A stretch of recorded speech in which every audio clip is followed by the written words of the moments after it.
Imagine being nothing, more than a forgotten prisoner, stripped of your name, your past, and your future, until the day the walls shook, the sky tore open, and dragons descended from the stars, calling you not a number, but a king, declaring, "Your throne awaits."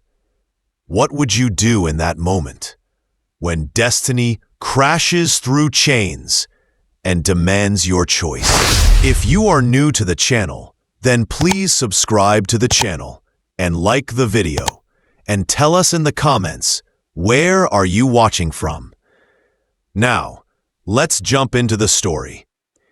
In the deep orbit of the Arcturus system hung a prison called Omega Arc. It was a vast ring of metal, circling in silence, a place where forgotten prisoners lived out the rest of their days. Inside its cold walls, flickering lights hummed above endless corridors. Here, time did not pass with meaning. Days were counted only by the buzz of alarms and the shuffle of feet on steel floors. Among the many prisoners was Rowan Hale, though the world knew him only as number 804. His name had been stripped away the moment he entered the prison.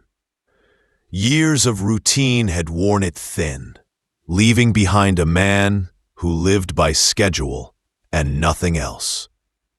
Every morning, he woke to the harsh sound of the station buzzer. Every meal was the same gray paste handed out in silence. Every task was done in the waste systems of the prison, far from light and far from hope. Rowan often stood at a small viewport in his cell. Beyond the glass were stars, countless and bright but also impossibly far away. He would rest his forehead against the cold surface and wonder what freedom might feel like. For 10 years, those stars had been the only companions that never left him. Omega Arc was said to hold the worst criminals from across 12 planetary systems. But the truth was different. It was a graveyard for political dissenters, rebels, and those the Galactic Confederacy wished to erase quietly. Execution left questions. Imprisonment left only silence. Rowan had once been a pilot in the Earth Defense Force. His crime was not theft, nor violence, but defiance. When the Confederacy annexed Earth, he had refused to hand over command of his squadron. He was branded a traitor and locked away. 10 years in prison had changed him. Once, his shoulders had been straight, his eyes sharp. Now, his hair was streaked with gray, and deep lines ran across his face. His uniform, marked with the number 804, hung on him like a shroud. Every day was a reminder that he was no longer Rowan Hale, pilot, but only a number trapped in orbit. That day began as all the others had.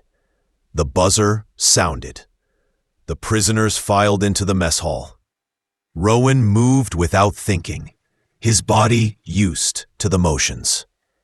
The hall was full of life, though not the kind anyone wanted.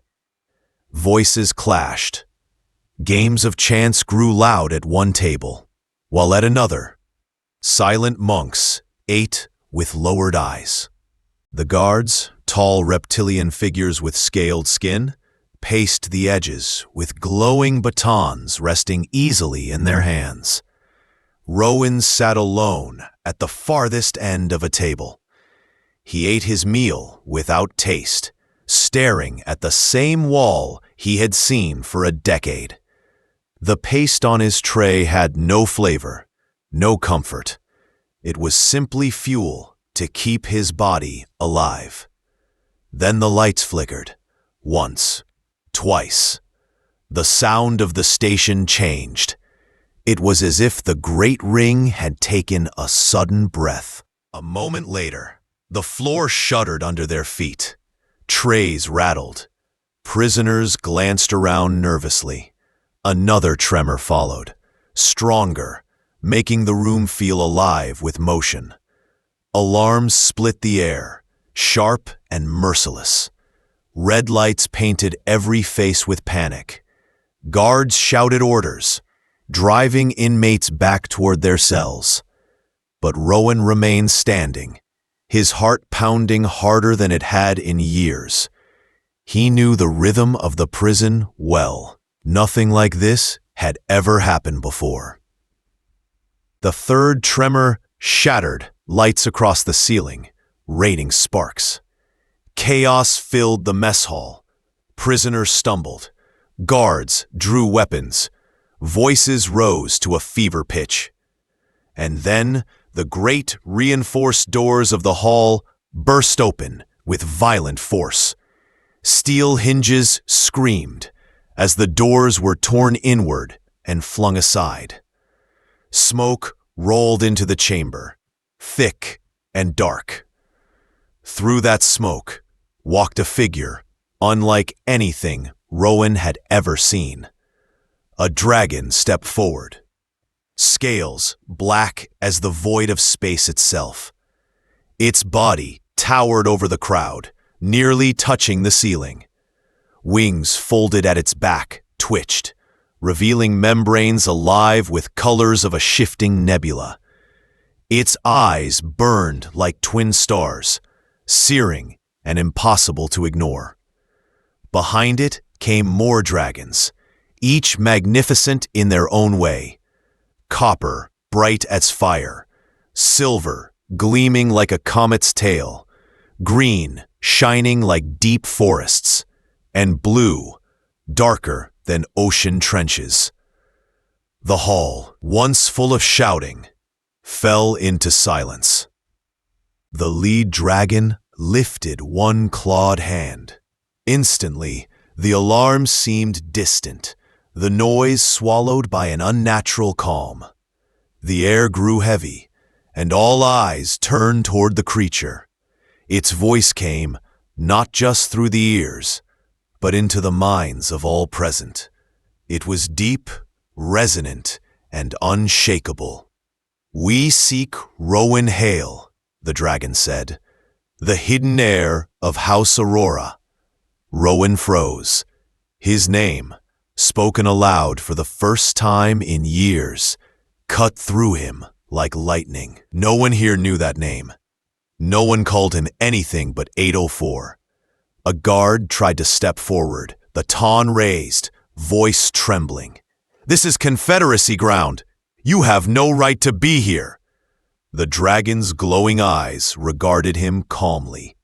Then, with a speed no one could follow, it seized the guard by the collar and lifted him from the floor. "The Confederacy rules because we permit it," the creature said. "Tell us where Rowan Hale is kept."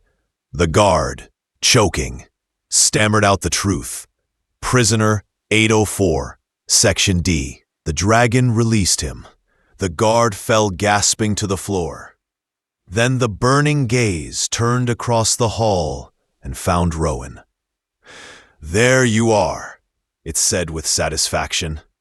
"The lost flame returns at last." Rowan's knees weakened. His voice cracked as he whispered, "You are wrong. I am only a prisoner. I am only a man forgotten by the stars." The dragons stepped closer. Inmates scattered to make space. The air around Rowan grew warm, almost protective. "No mistake," the dragon answered. "You are Rowan Hale. You are more than you remember. Your throne awaits." In that instant, the last quiet hour of Rowan's life ended. What waited ahead was not routine, but destiny. Rowan's world spun as the great dragon's words echoed in his head. Heir of House Aurora, Lost flame. Throne awaits. None of it made sense, yet the truth rang in the silence of his name. For 10 years, he had been nothing more than prisoner 804. Now, before an entire hall of stunned inmates, his name returned to him with thunder. The dragons moved like a tide through the broken mess hall, their presence so commanding that guards dared not resist. Syndra, a dragon with scales of bright copper that caught the red emergency lights, stepped forward with sharp awareness in her eyes. "Confederacy ships will soon arrive," she warned. "We must move quickly." Rowan's legs felt heavy as stone, but Morvath, the midnight-scaled leader, beckoned him with one clawed hand. The crowd parted, and Rowan stumbled forward, caught between fear and curiosity. "You have the wrong man," he said, his voice shaking. "I was a pilot, nothing more. I disobeyed orders, and they put me here. That is the whole story." Morvath lowered his head so that his burning eyes met Rowan's. "You remember the surface of Earth," the dragon said. "A life near the sea, parents who raised you with kindness. But that life was a cover, a veil placed upon you for your safety. You are not here by accident. You were hidden in a human shell, so the shadow would not find you." The words pressed against Rowan's chest like a weight. He wanted to argue, to deny it, but memories rose unbidden. Nights as a child, when dreams of flight felt so real that waking left him aching with loss. A sense of being different, of carrying something unnamed, always gnawing at the edges of his life. Guards scrambled around the edges of the hall, but they no longer controlled the moment. The dragons stood tall, their wings brushing against the broken doors. Syndra stepped close to Rowan, her copper scales glowing like hot metal. "You have a choice," she said simply.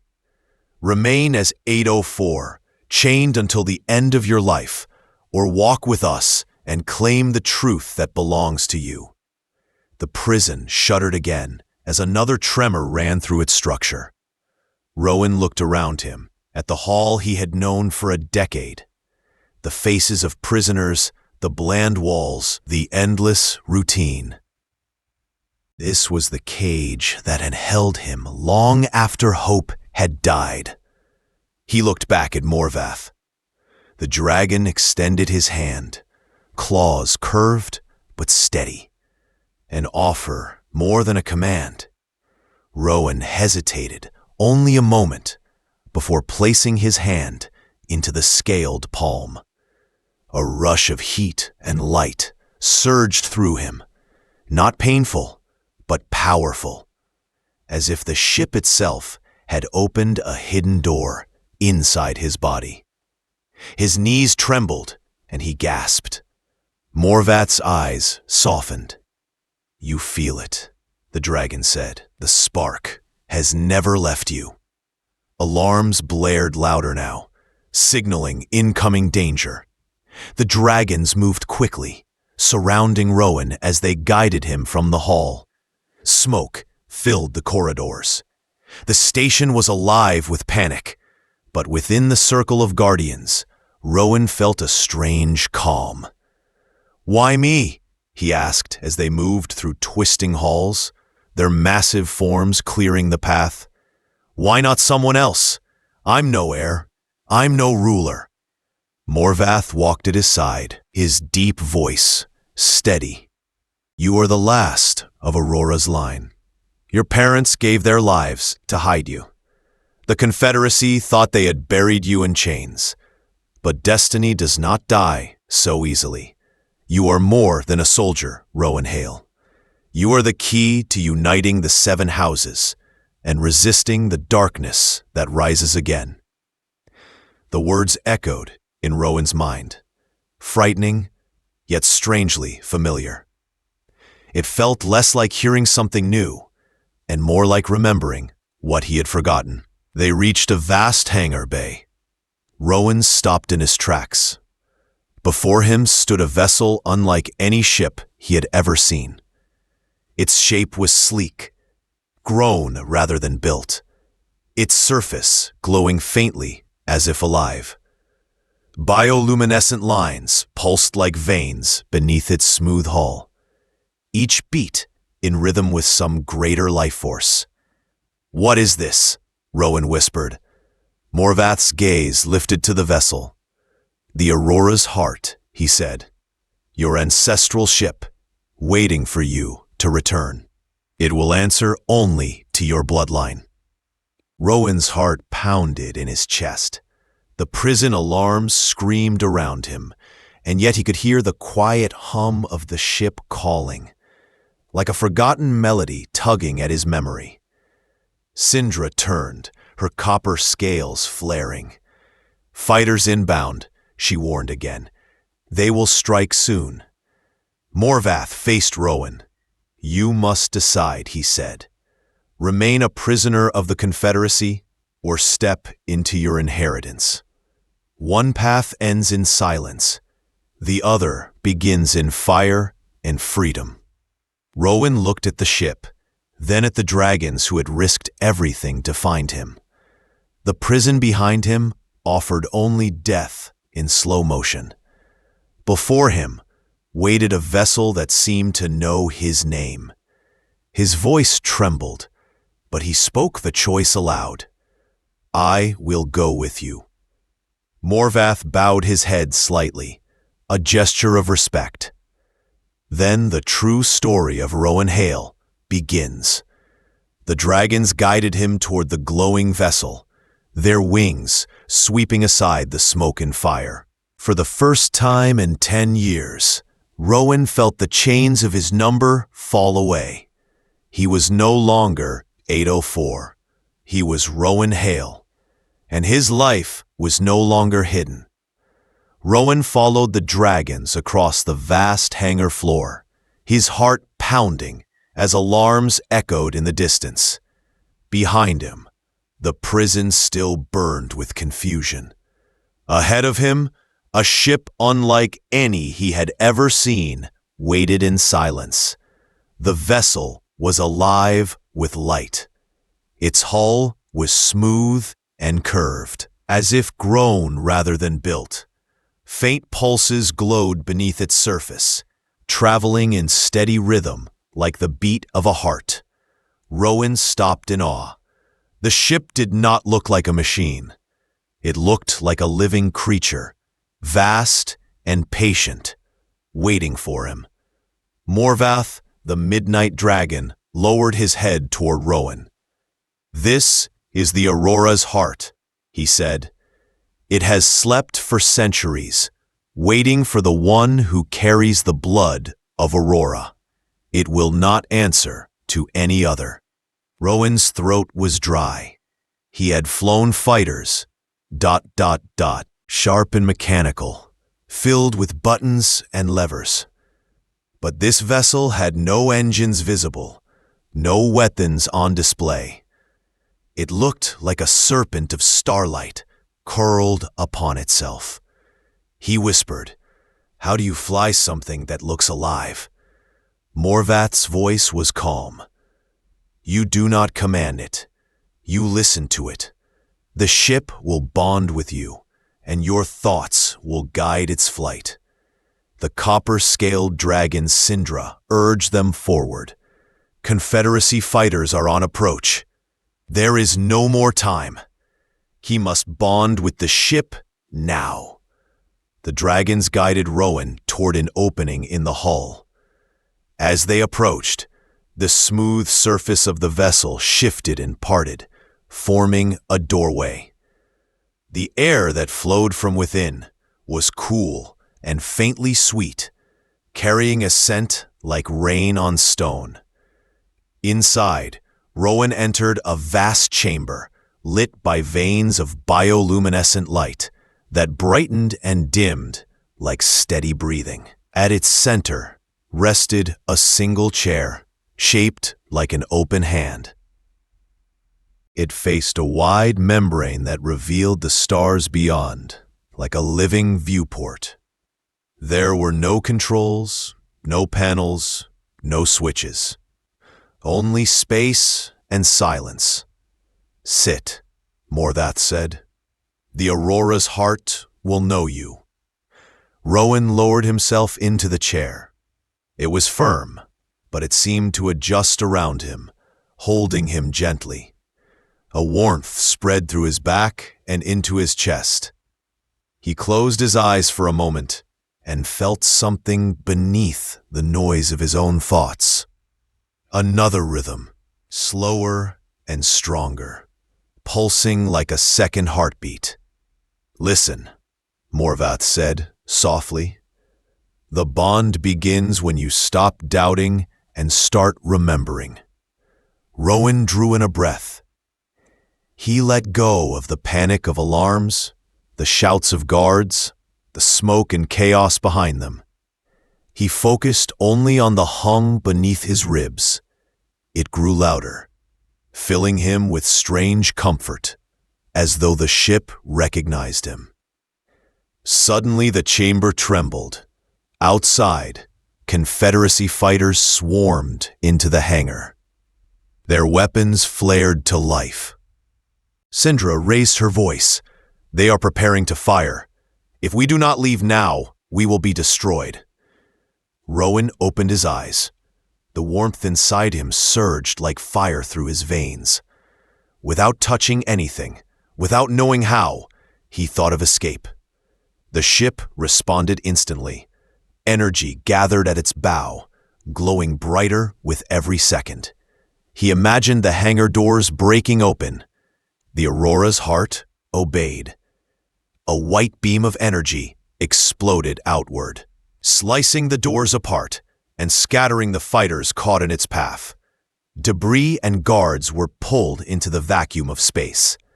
The ship surged forward, gliding into the open stars. Alarms from the station faded behind them. Rowan gripped the arms of the chair. Though he realized he didn't need to, the vessel moved with him, like an extension of his own body. Confederacy destroyers appeared ahead, weapons locked. Rowan's instincts as a pilot rose. But this ship did not wait for buttons or sticks. Instead, it listened to his thoughts. He pictured a hawk tilting on the wind, and the Aurora's heart rolled smoothly aside, slipping past the first volley of fire. Shimmering shields of light wrapped around the ship as enemy blasts rained down. Rowan felt the impact, not as pain, but as pressure, like wind pushing against a door.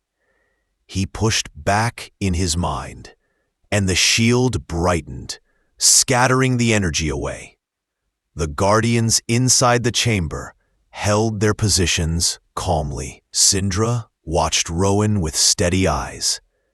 "He flies as if born to it," she whispered. Morvath placed a clawed hand on the back of the chair. "Because he was. The bond is true." Rowan's breathing slowed as he guided the vessel through maneuvers no human craft could match. The Aurora's heart was fast, graceful, and unafraid. It moved with precision, answering every thought as though the two had always belonged together. Soon, the destroyers faded behind them, unable to keep pace. The prison station dwindled into nothing but a glimmer among countless stars. Rowan stared out at the endless dark, his chest rising and falling with awe. "Where are we going?" he asked quietly. Morvath leaned close, his voice deep and certain. "To the ancient realms, beyond the maps of the Confederacy. There you will awaken to your true form, and there your story will truly begin." Rowan held his breath. For the first time in 10 years, he felt not like a prisoner, but like a man stepping into a destiny larger than he could ever have imagined. Rowan woke to a soft light that filled his new quarters. It was not the harsh glow of prison lamps, but a gentle radiance that shifted like morning. For the first time in years, he rose from rest without the ache of steel bunks or the weight of chains. The ship, the Aurora's heart, seemed to breathe around him, its walls alive with quiet pulses of light. The room itself was unlike anything he had known. The bed curved like a cradle, covered in fabric that shifted shades with each breath of air. In one corner, a pool of clear water released a faint mist, glowing faintly as if lit from within. The walls shimmered softly, alive with patterns that reminded him of constellations. It was not just a room. It was a memory of belonging, prepared for him before he ever stepped inside. Sindra, the copper-scaled guardian, appeared at the doorway. Her tone was calm, almost kind. The ship has made these chambers for you. They once belonged to your parents. Now they are yours. Rowan touched the wall, running his hand across the glowing surface. He whispered, "For so long I had nothing. Now it feels like everything is waiting for me." Sindra inclined her head. "Your journey is only beginning. Come, there is more to see." They walked through the curved corridors of the Aurora's heart.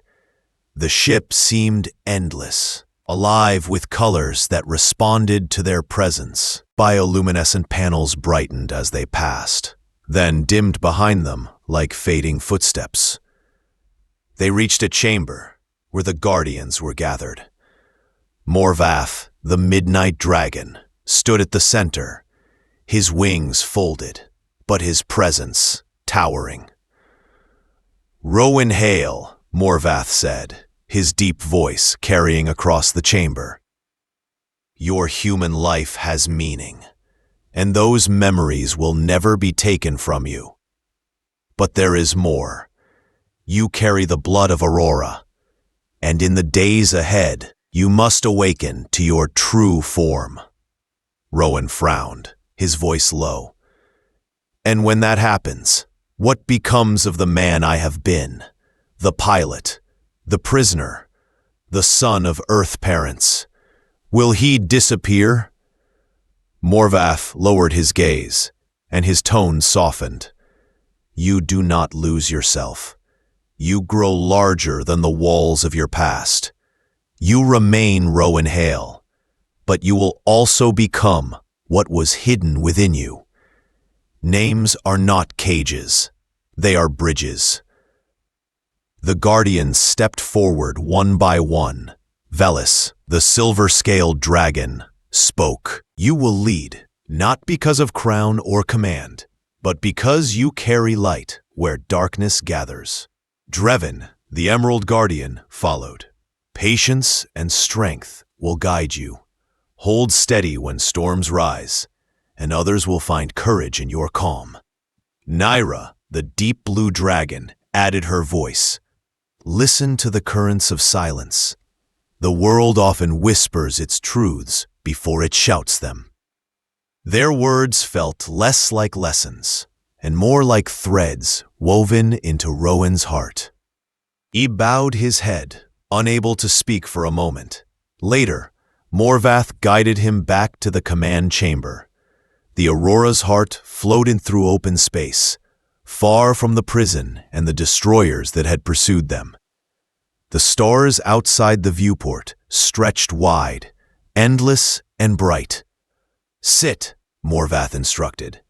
"Feel the bond again, not for battle, but for peace." Rowan sank into the hand-shaped chair. The warmth rose inside him at once. He closed his eyes and imagined flight. Not as escape, but as freed. The ship responded, gliding in smooth arcs, tilting like a bird testing the wind. He smiled without meaning to. The bond felt natural, as if it had always been waiting. You see, Morvath said, his voice steady, this ship is more than steel. It is memory and promise. It carries the history of your bloodline, and now it carries you. Rowan opened his eyes to the stars ahead. Where are we going? He asked quietly. To the ancient realms, Morvath replied. Beyond the galactic maps, where the shadow cannot easily reach. There you will awaken fully, and the truth of who you are will rise like dawn. Rowan leaned back, his breath slowing. For the first time, he did not feel trapped in someone else's story. The ship hummed gently, alive beneath him, as though it shared his relief. When the day's training ended, the Guardians left him to rest again. Rowan returned to his quarters, his body weary, but his spirit lighter than it had been in years. He lay upon the shifting fabrics of his bed and stared at the ceiling, where lights glimmered like scattered stars. He thought of Earth, of his human parents, of the childhood that had shaped him. He thought of prison walls and the weight of being only a number. And he thought of the dragons who had risked everything to call him by name. As sleep began to claim him, he whispered to himself, I am not only prisoner 804. I am Rowan Hale, and something greater waits for me. Outside his chamber, the Aurora's heart carried him through the vast unknown. Its pulse matched his own, steady and sure. The Guardians kept their silent watch. The stars stretched endlessly ahead, and as Rowan drifted into dreams, he felt wings within him, vast and strong, waiting to rise.